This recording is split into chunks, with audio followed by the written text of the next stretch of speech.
All right, Fallout the TV show. Amazon Prime released this all at once, going against its model that it usually does as one episode at a time weekly, kind of the current structure for a lot of TV shows. But it paid off huge, huge, huge for Amazon Prime. Fallout the TV show.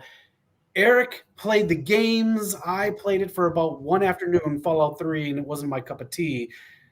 So we're gonna have different views on Fallout the TV show. But Eric, you want to break down what you thought of Fallout? All right. I'm going to try, Mr. All Power, to not spoil this for you because you said you just started it. I will try my hardest. But there is one thing I'm going to spoil. It's an end credit scene at the end, so keep that in mind. Um, Overall, I have to say, as a fan of the game, I I enjoyed watching it. I felt nostalgic. I felt like they managed to hit every story that Fallout the games have hit. They've covered the vault dweller leaving the safety of their vault for this crazy apocalyptic world. They covered the Brotherhood of Steel character that wants to do better, change the world, and then you realize the Brotherhood of Steel is this radical cult that kind of doesn't make sense. They're like, we Yeah. want all the pre-war tech like toasters, so no one else can use toasters. um, they managed to include the dog that everybody loves and will follow you to the ends of the earth for no reason. We They even managed to make a ghoul super cool, a great cow. I mean, I guess you just put Walton Goggins in any cowboy character, and he's gonna fucking kill it. Right. So that was a cheat code on their part. They watched Django and the Magnificent or the Hateful Eight. They knew what they were doing. Um, I'm gonna jump right into my biggest problem with it, Go and ahead. this is what I've told you about. And let's just say this is not wet at all. Every sex scene, every mention of sex in this show is just so goddamn weird. All of it. It's so awkward. It's very clear to see that they're trying to like be funny or be like quirky, almost like Guardians or like Suicide Squad level quirky, but it's just weird. Even what do you think? So that weirdness was my problem with the show, and I guess it's my fault for um, looking at reviews first. So the show was getting rave reviews, like really, really good reviews. I'm talking like nines, tens across the board here. It's like 90 something on Rotten Tomatoes, like 96 or something. Oh, Um, hi. but that was my problem with it. The goofiness of it made me think like, wow, okay, am I missing something here? Because it's really goofy. And what you say about the sex scenes, to me, that was almost every scene in the show. I really enjoyed it.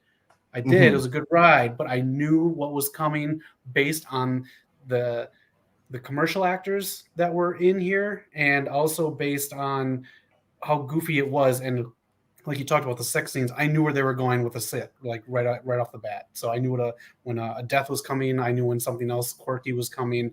Um, so I think that was my disconnect with it. It was a little too. I don't know the right word to say it. I guess quirky. I thought it was gonna be more serious. And then leading into the end, I'll try not to spoil this, but that's what kind of ruined the end episode, was because how am I gonna get so deep into this and get all the feels here that I'm supposed to with this scene that they create when it was all kind of goofy the whole way through. But I did enjoy the show overall. As you say that, I didn't think the quirkiness extended too far, but now that you say that, any scene with the squire, whose name I cannot, Maximus, I think, um, Yes. he definitely had some very quirky moments. Um, but I can see where you're coming from. It does kind of undercut itself.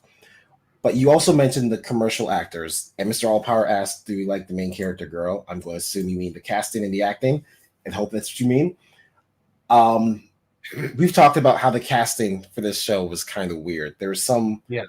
roles that I do not think should have been given to certain people. The Yes. Squire, Maximus being one of them. I don't understand why he plays every scene as if he's a different character with a different personality. One second he's Yes, like weird, next second he's like it's just weird. it is. Very weird choices. I did like Lucy though. I think she fit the bill, and I think she Yes. kind of was a good was I'm blanking on every word today. Like a good line in the sand to go from quirky to serious. I thought she was a good stabilizer for what the show was trying to produce. Yeah, because yeah, she definitely did a good job portraying the naive character that, like, everything's all sunshine and gumdrops, and then it did. They did kind of telegram. I don't know. I'm losing words now. I don't know what I was trying to say, but they really showed very early on that yeah, she's going to go to a darker place in order to survive this. Yeah. So that was obvious, but I think she played it very well. Right. I agree with your assessment of Maximus. I didn't know what this character was. I didn't know why it was different accents in every other episode from him. I really didn't like that they kept doing the Iron Man shot in the armor. I thought it just looked generic. That character really threw me off, and it sucked because it's like a better telling of what Finn was supposed to be in these Star Wars sequels. That is yes, that is actually what came to mind the first time I saw him. I was thinking, this is what Finn. I don't think this is the perfect telling, but I was like, this is better than what we got in Star Wars. Yes. And funny enough, the Iron Man shot, I flop. I forgot. I definitely for a second thought, yeah, this is the Iron Man shot. But when you play the game and you actually get into power armor, you do see all those gauges and stuff on the screen. So Okay. for that split second, I was like, yeah, this is the Iron Man shot. But then that was immediately replaced by nostalgia for the game. So I would give him a pass for that one just because nerd. Okay. Let me ask you this then, as someone who played the games, which games did you play, and which games I know which game it goes to at the end. So Yeah. without spoiling like that, which games does it touch on without spoiling the end? And I guess your rating of it as an adaptation of a video game, without doing the whole series rating. We'll do that at the end, but just as an adaptation. So it touches on Fallout. Actually, I think the original Fallout more because the first one did take place in California, I believe, and the game that it will eventually lead to, Fallout New Vegas. Honestly, it does a great job of bringing in the game's lore. Like a lot of TV shows, when they bring in material from games, they try to change things. They try to make it work for television. But here they follow the rules pretty well. That the Brotherhood of God, what is the Brotherhood of Evil? Where'd that come from? DC. The Brotherhood, they are these tech crazed cultists that believe that they want to save that they're the only ones who can save the world. And then there's the Vault, who, as they touched on in the last 2 or 3 episodes, each Vault is an experiment. It's not they couldn't just build vaults for people to survive in. Each one has its own messed up experiment that I was glad we got to touch on in the show. I was surprised. I was a little disappointed that we didn't get to see Vault 4 be worse, because there are some really fucked up experiments in the game. Like there's 2 vaults where it's 100 people inside, and one is it's 99% women, 1% men, and the other one is 1% women, 99% men. And the idea is which one would do better. So there's Sounds like all a Survivor. Cook Island. So yeah, I like that they really did make every faction feel important, and the NCR being in there and being the closest thing to a government made sense. So all this to say, they did a great job of adaptation. Like if you played the games and you watching this, I felt like I was in the world again. And it's been a while since I've played the games. Okay. I knowing what you said about it before I started watching it, I could tell that this was made by people that love the games, just because even in scenes that I thought were so predictable and the characters were so one-dimensional, which I guess is kind of like a video game to an extent. Yeah. It I was looking at Easter eggs. I was looking at how rich and dense the inside of the shacks were, the inside or the outsides, and all the signs and all the stuff. And I could tell that there was love put into this. This is the polar opposite of Twisted Metal. Even not being into the lore of Fallout, I could tell the lore was there. Yeah, there's. I mean, even the guns they were using. First episode, I don't even remember the when they wake up the ghoul. The guy has a giant cannon that shoots out random shit, like a doll's leg, and like the Junker cannon, I think it's called, and so many like laser pistols and so many weird guns. Like it's like they could have just said, "Fuck it, we're gonna use regular guns," but no, they took the time and they had fun with it. The saw. I forgot what's called, the SAR. I can't remember, but there's Okay. all types of love in this thing that you can. Even the Pip Boy, if you when she's not actively using the Pip Boy, if you look at it, it's the screen that would be on there in the game, like showing her health status. And I believe at one point, I think after she drinks the water, or something happens. If you look at it in a passing shot, it shows like her head is damaged, like she's not Ah, doing well. So they really put love into this. so are those Pit Boys, is that pretty accurate what you see in the game then? Because I mean, it was on the whole time. It wasn't like she just had fake stuff on. They put stuff on the screen even when it wasn't focused on her. Yeah, it is. It's always. I guess it's always on. Yeah, it's always on, and it's supposed to, I guess, keep track of you. The tracker thing was weird. I've never seen a tracker in the game. I guess it makes sense that they would have one. I mean, not the worst thing they could have added. Um, the GPS input and all that was pretty cool, and yeah, they really put love into that Pip Boy. Like that was, I was scared. It's so hard to do with Pip Boys because in the game, um, there's a game mechanic called VATS, which is Okay. basically auto aim for your character. And every live action Fallout fan series or anything has to decide, do you include this? Like, how do you do it with the Pip Boy?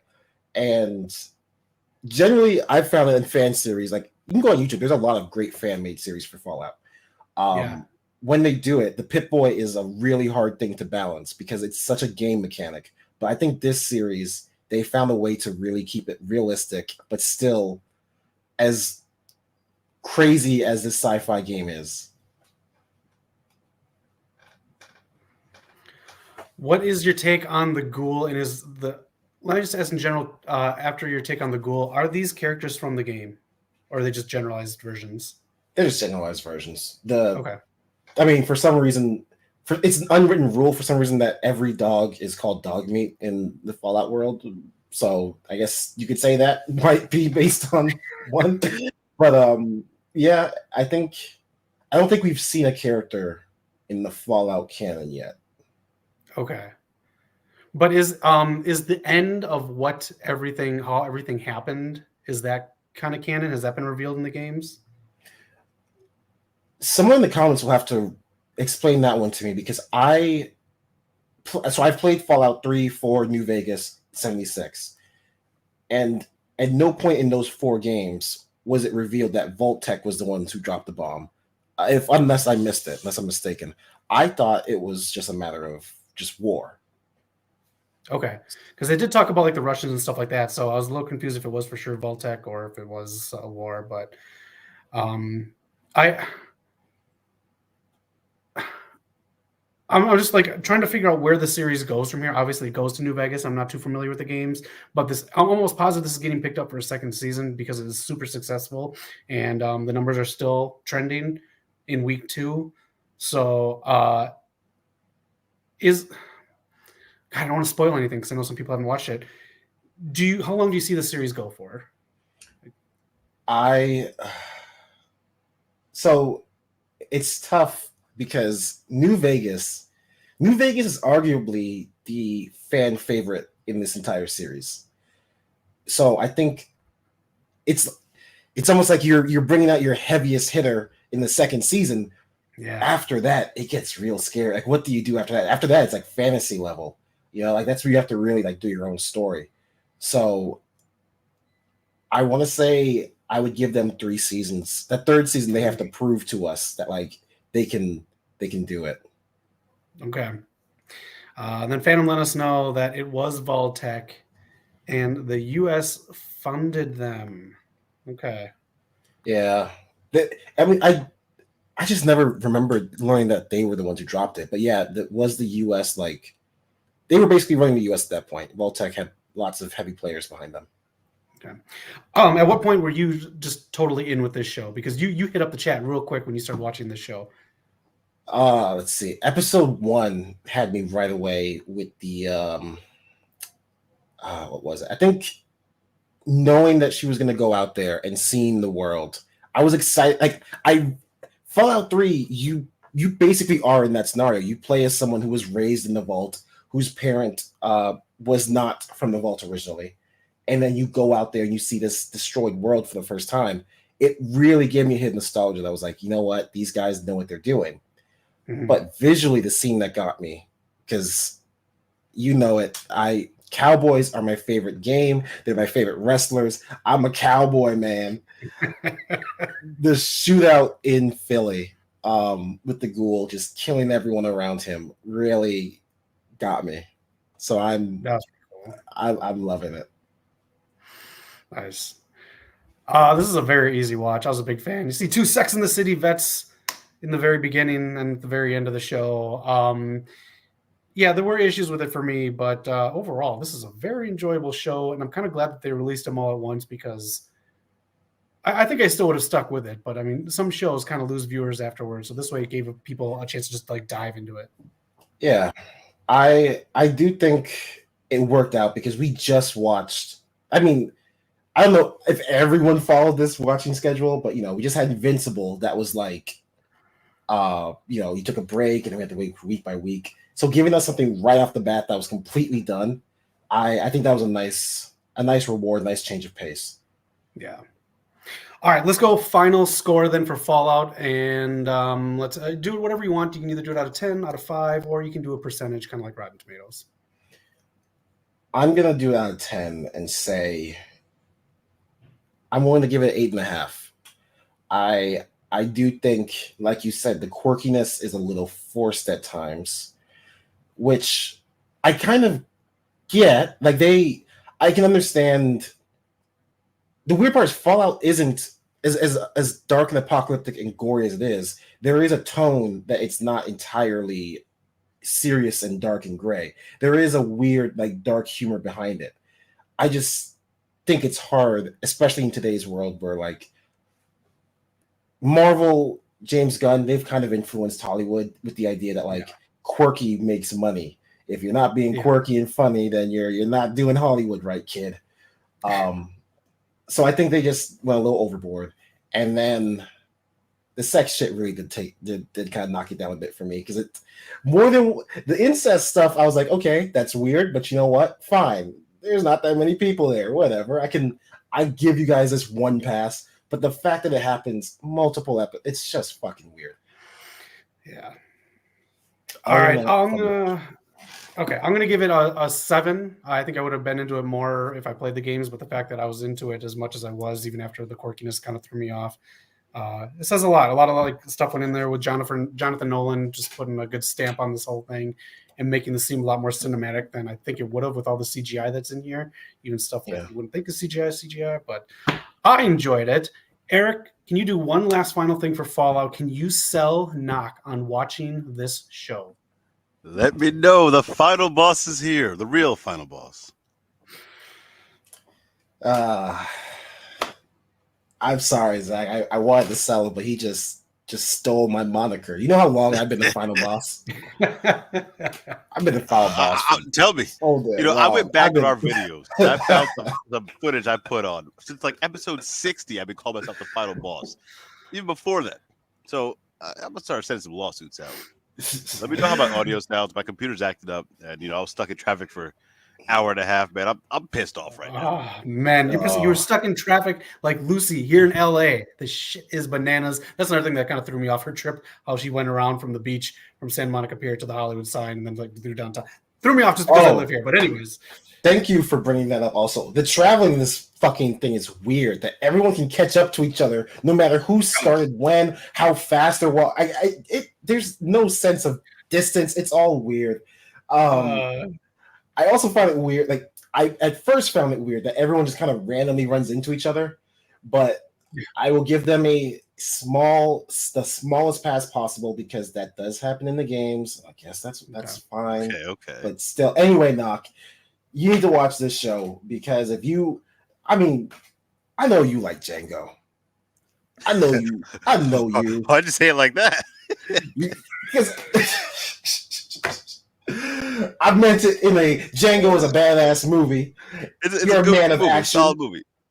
Yes, sir. I don't know which yes, way sir. you thought I meant it, but it wasn't clear. Walton. Have I been saying his? I want to make sure I'm getting his name right. Walton Goggins or Goggins, whatever it is. Yeah, Walton Goggins. Okay. Fucking nails the cowboy role every single time. He must have gotten lessons from Hangman.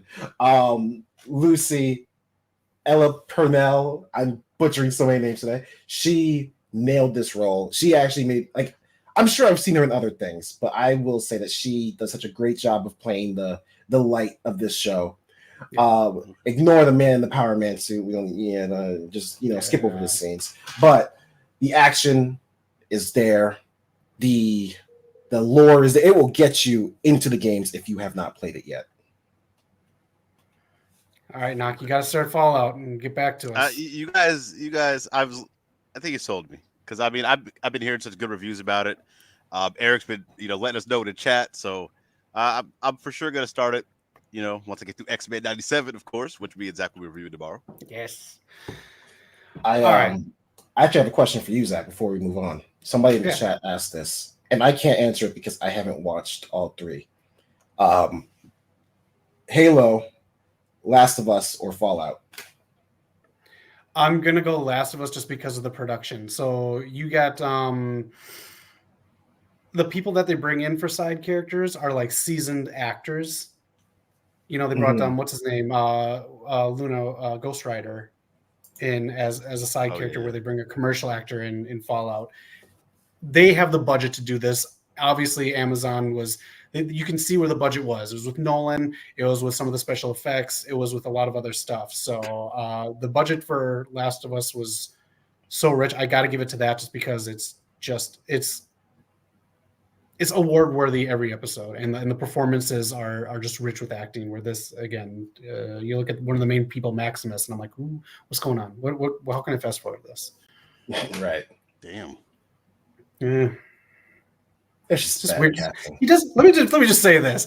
His voice fluctuates, like Eric said in the chat, like a British person trying to do an American accent. I will say it is the equivalent of comedians doing the white guy voice in the 80s. It was so weird. Like, all right, I guess we'll do this now. All right, let me get my power suit on, and then it like switch into like different country accents. It was so off-putting, but I don't know. Yeah. And I tried to find the pattern for it. I was like, is he doing this when he's trying to pretend to be Titus, or is he doing this when he's in the suit? I could not find the pattern. I think it was just weird. Yeah. All right, that is it, though. That's our Fallout review. Let us know what you think in the chats, and let us know if you're not watching this live what you think about Fallout. Let us know what you expect from the seasons to come and how you liked it. Okie dokie. All right.